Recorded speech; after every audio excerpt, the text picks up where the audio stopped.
மதுரையில் தண்ணீர் தொட்டியில் விழுந்து குழந்தை பலியான விவகாரத்தை அடுத்து அனுமதியின்றி செயல்படும் பள்ளிகளுக்கு நோட்டீஸ் அனுப்பியிருப்பதாக மாவட்ட கல்வி அலுவலர் ரேணுகா தெரிவித்துள்ளார்.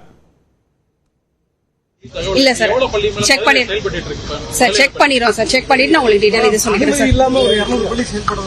இல்ல எல்லாத்துக்குமே ஷோகாஸ் நோட்டீஸ் இஷ்யூ பண்ணிட்டோம் சார்.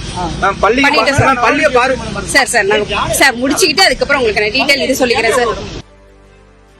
மதுரையில் தண்ணீர் தொட்டியில் விழுந்து குழந்தை இறந்த விவகாரத்தில் விதிகளை மீறி கோடைக்கால பயிற்சி அளிக்கப்பட்டதால் பள்ளிக்கு சீல் வைக்கப்பட்டதாக மதுரை மாநகர தெற்கு காவல்துறை ஆணையர் அனிதா தெரிவித்துள்ளார்.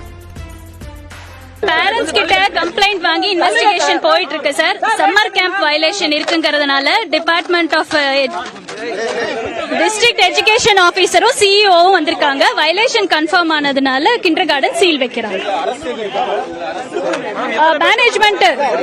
மேனேஜ்மெண்ட் இன்சார்ஜ் மேனேஜ்மெண்ட் அரெஸ்ட் பண்ணிருக்காங்க.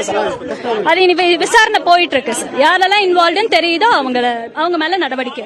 குழந்தை காலையில கொண்டு வந்து விட்டுருக்காங்க. டியூ டு நெக்லிஜென்ட் ஆக்ட் அந்த குழந்தை வந்து தொட்டியில தவறி விழுந்து இறந்திருக்காங்க. ஐஓ விசாரிச்சிட்டு இருக்காங்க. விசாரணையில் என்னங்கிறது தெரிய வரும்.